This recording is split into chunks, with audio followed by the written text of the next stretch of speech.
Welcome to Empowered by East. My name is Ainsley. And my name is Gabby. Join us as we explore how East impacts thousands of students and communities by transforming education.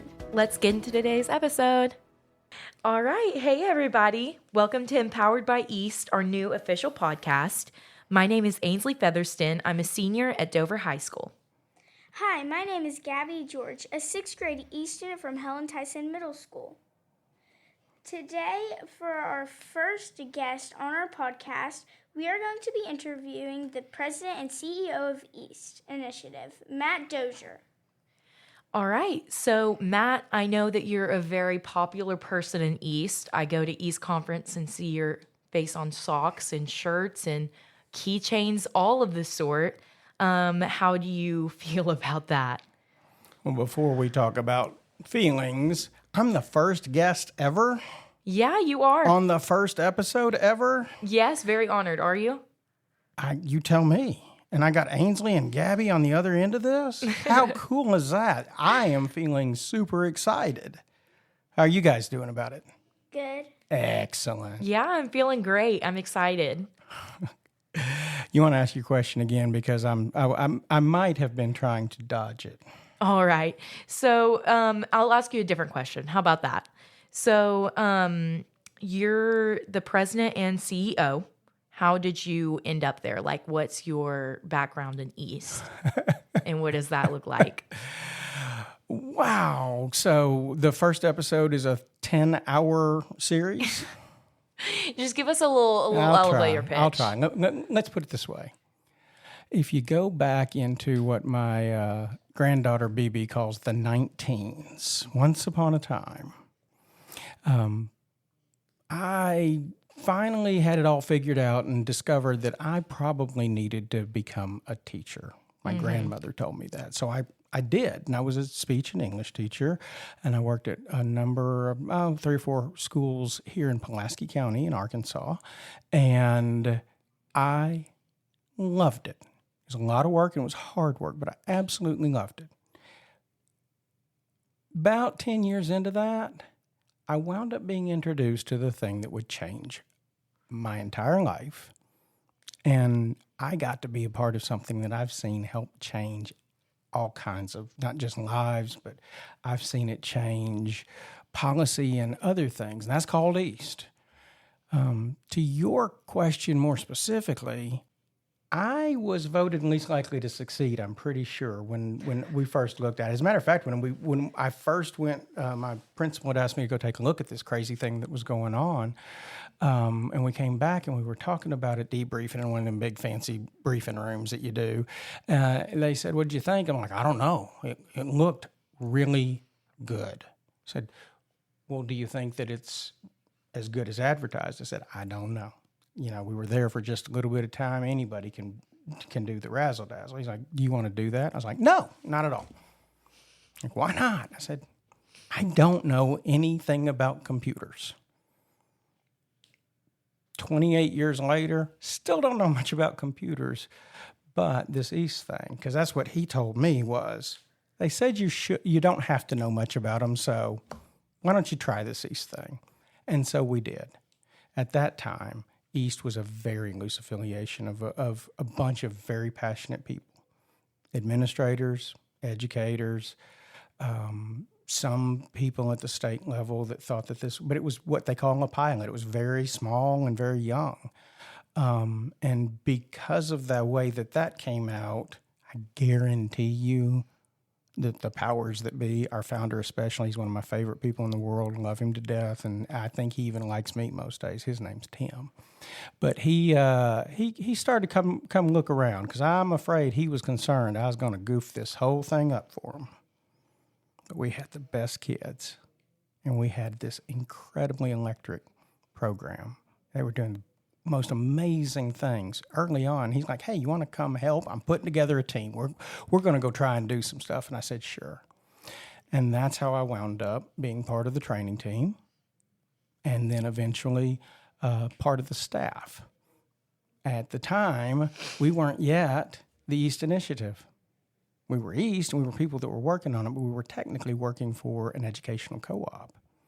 And then in December of 2001, we were incorporated. My tenure at East, my hire date for the organization in my big fancy paperwork packet is East's birthday. I was there that day. And not everybody gets to say that. That's kind of crazy. For the next 5 or 6 years, we were trying to figure out how to do a lot of these things. We had expanded greatly, and we had begun to, quit making a lot of our support kind of ad hoc teacher to teacher. We were learning how to do that. And about 6 or 7 years in, our board of directors looked around and said, hey, we think you should do that. And I was like, do what? And they said, we think that you're it. You're next. And they gave me a fancier title than I ever intended to ever wind up with, because I'll tell you the truth. Being an East facilitator, being on a program coordinator for East, those were great jobs, amazing jobs. And when they asked me to take on the bigger job, which is, I guess, about 18 years ago, I didn't know how. But we didn't know how to East when we started East. There's so much you don't know how. If there's anything I can tell you is, when you take that journey, if your heart's pure, if your brain's open, and if you're willing to do the best things you know how, you never know where you're going to wind up. It was rocky sometimes, because there's been all kinds of changes over the years in the way funding comes, or some other things. There was this entire year in 2020 when the whole world quit working right, and that was rough. But man, it has been a fantastically exciting thing, because there are students now I know who were in East in 98 and 99, who are now doing the most amazing things in the most amazing places. And there are students who are in the 6th grade in East, or in the 4th grade in East, that I know are going to go do amazing things in amazing places. And I get to say I got to see all of that. So, did I answer your question? Yes, very much so. I can only imagine how proud you are of all of the growth that's come in 28 years, because I know it's been a lot. There's a lot that goes into East, and we want to dive into that soon. But can you simplify what East means so anyone can understand it? Oh no, pop quiz, right? You tell me how I do here. You ready?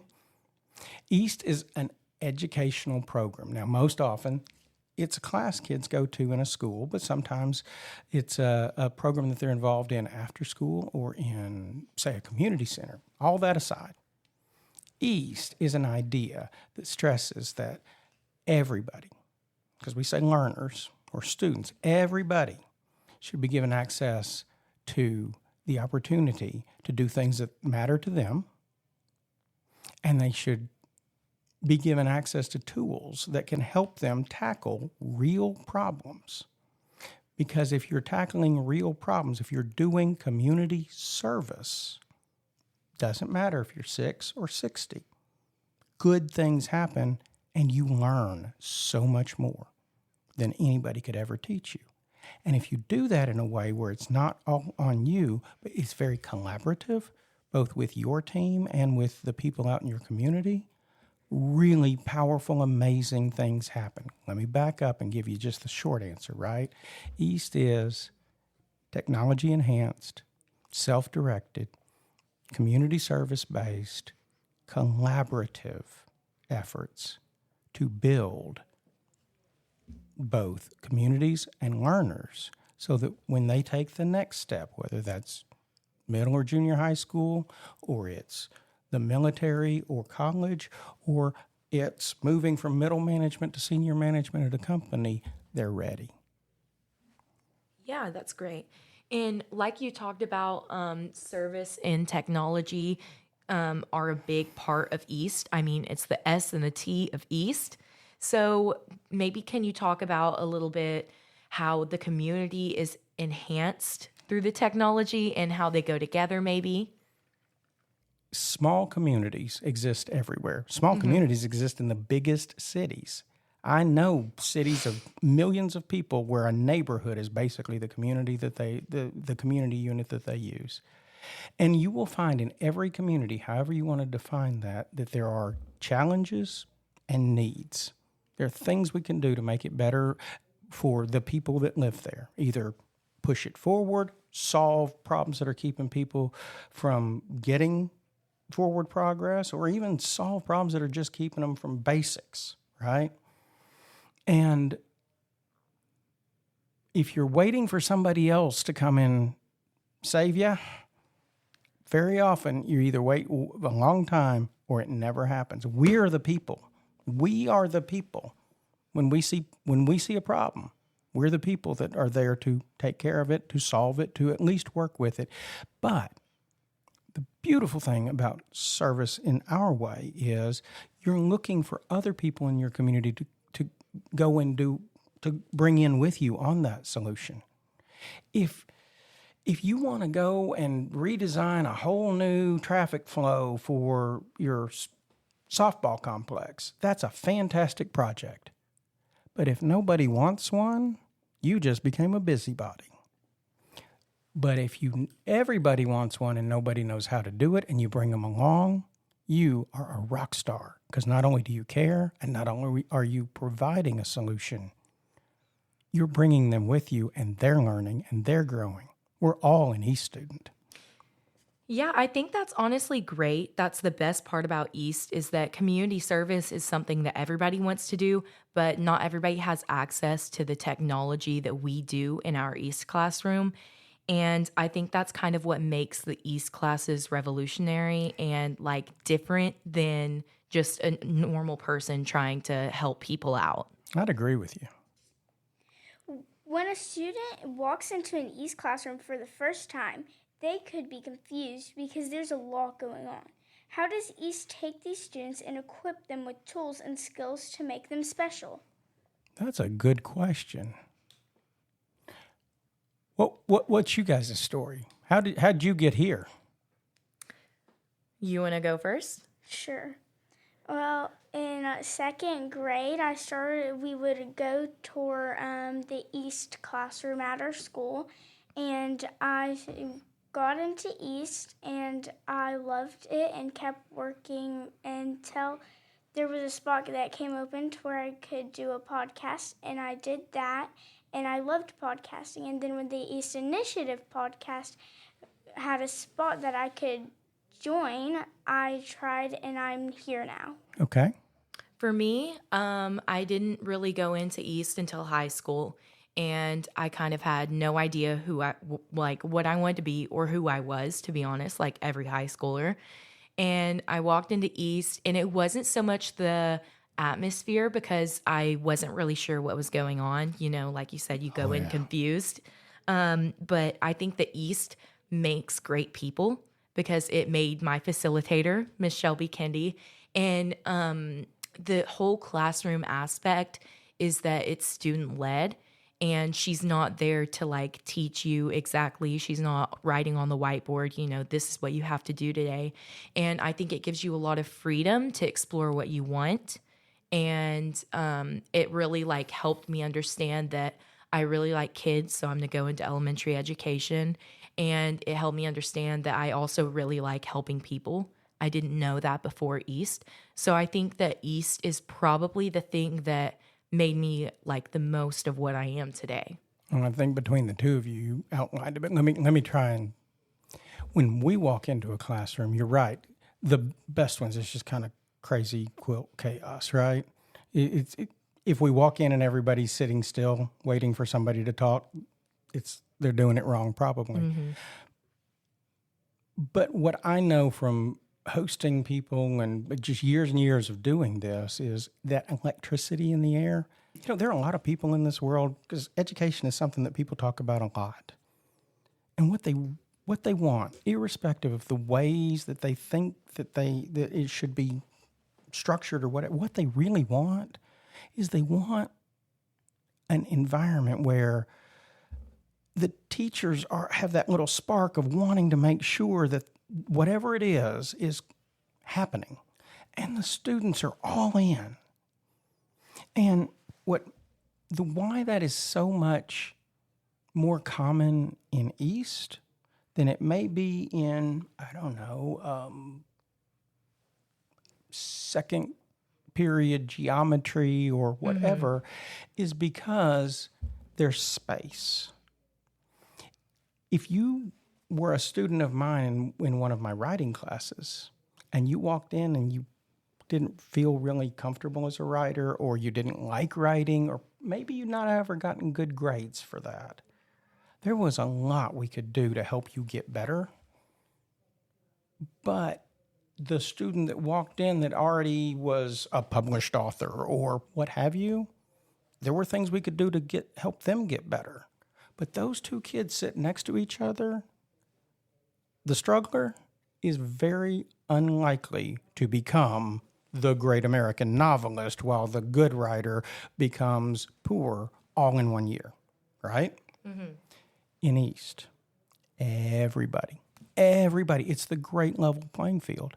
Because it doesn't matter. It doesn't matter if you're enamored of production technology or GIS technology or just running projects or just learning things, or you don't even know what you want to know. Everybody has something to give and space to figure that out. And then, you get somebody like Miss Kendi or Miss Bogart. Who's your new facilitator, Gab? Miss Berry. Miss Berry. And they're great facilitators, right? But they're great facilitators not because they just hang back and watch it all happen. They're great facilitators because they are helping you find that path. Yeah. Sometimes they're helping you hold you accountable to what you have said. And sometimes they're the people going, I think you're getting there. Don't give up. And there's really something magical that happens in that environment. What if we could do that all across school? Yeah, I really think that something I heard, I'm not sure who said it, but East meets you where you are. Oh, I wish I'd said that. Can we just say I said it? Can we back up and redo this? Okay. Here first, Matt Dozier, East meets you where you are. And I'm going to go ahead and cut us off and say that we need to go to break. So we're going to be back with the rest in 30 seconds, I'd say. Hi guys, my name is Hayden Taylor and I am an East student contributor. Each month, students like me share stories on everything our peers are accomplishing within East in the East Perspectives newsletter. Don't miss out on how East is providing incredible opportunities to thousands of students. Sign up for the newsletter today at eastlink.me/eastperspectives. Now enjoy the rest of the episode empowered by East. All right, we're back just like that. We're still here with Matt Dozier.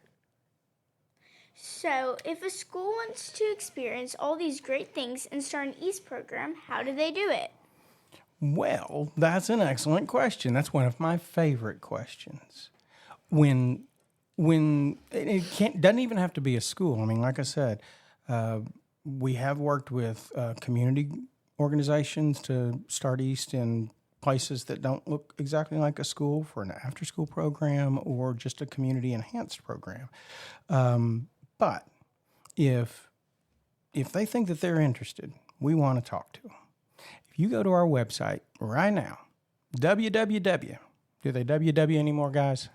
Yes. Oh, excellent. www.eastinitiative.org. And you see that question, are you interested in joining East? Learn more. Click Learn More. It'll take you to a form. You fill it out, and that'll come back to Miss Tammy and our growth team, and they will make sure all the questions, all the conversations will come to those people. Alternatively, if they're hearing this, or just randomly, if you guys run into somebody and I want to know how to do that right now, if they'll send an email to Join East at eaststaff.org. Let me say that again. Join East, one word, at eaststaff.org. That will also come to us, and we'll begin to work that process. And it doesn't matter. Public school, private school, conversion charter, any of that. We have programs from elementary school all the way up to post-secondary schools. We have programs in community organizations. We have programs not in the state of Arkansas, in career centers or in other places like that. Because we believe everybody should have an opportunity to be an East student.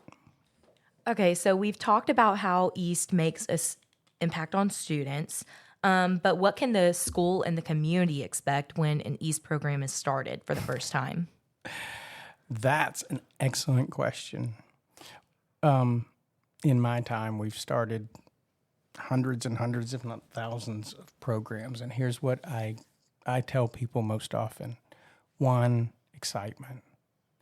There's just something about, especially in the early days when those boxes start showing up and they start unpacking it and realize, wow, this is cool stuff. We call install Christmas in July, because when students come out and help configure that network and put that plotter together and those 3D printers, and they put on those VR goggles that very first time, there's just something cool about being the person that took it out of the box and plugged it in, right?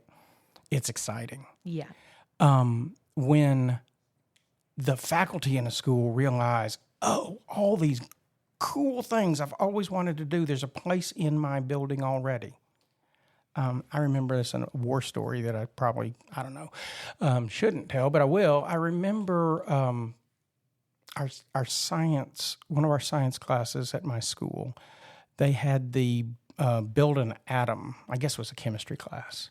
Build an atom. So everybody went to Walmart and they got those big foam balls and they cut them in pieces and they colored them up and then they put the little dots in the things and it kind of looked like a solar system. And that's hydrogen, right?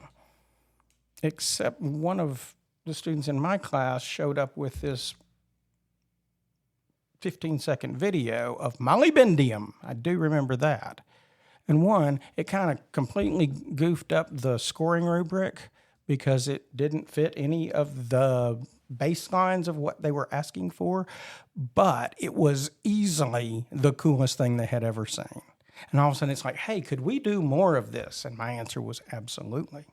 You know, when our AP music composition students were looking for a place to do some digital composition, because that was something they were supposed to look at, I was like, your class is actually when the room is empty. Why don't you come down here for a week? And they were like, you could do that? And I'm like, yes. It was fun, but it's exciting.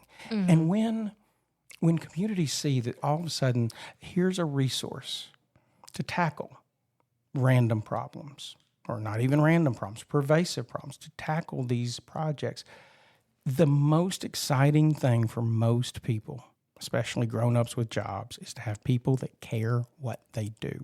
And people that are in service positions, whether that's local community service or nonprofit, or even I know there are a lot of people who are doing real hardcore jobs in agriculture or just whatever you have. When you guys show up and want to know how they're doing what they're doing or learn what they're doing, that's their best day, because they're just dying for somebody to think that what they do was cool or important. And here you come going, I love it. I don't understand it. Can you help me? And so East can be one of those things where the school is a resource for actual wonderful growth and development and shoring up communities without waiting for somebody else to come and decide your community's worth shoring up. Mm-hmm. No, I think that's honestly great. So we're going to wrap things up, and our producer, Bradley, wanted you to ask us a question. So what is it? Wow, that is a hard question. But I think, what's your fondest dream? So what do you mean by that? Well, it's what we call an open-ended question, because if currently it was a peanut butter chocolate milkshake, I'd get it. But no, seriously, you are more than just East students. You are helping to build the world we all want to live in. You are the farm team of the future. I tell people that all the time. So when we get there, what do you want that to be? Either for yourself or all of us? Flying cars? Kindness? What do you think would be the best thing that could happen? Something that's been a dream of mine is opening like a nonprofit for victims of domestic violence. And to be able to do that when I'm older, have the funds for that, or be at a place in my life where I can do that and not worry about, financial things like living, that would be where I want to end up. That's my biggest dream. Gabby, do you have any big dreams? I know you're only in sixth grade, but Sixth grade is you the can best dream place to have big. big dreams.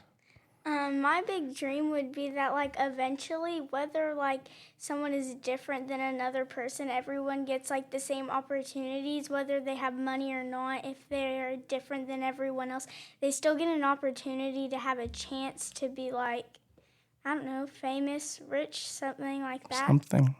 That's a great answer. That's powerful. Let me ask a follow-up.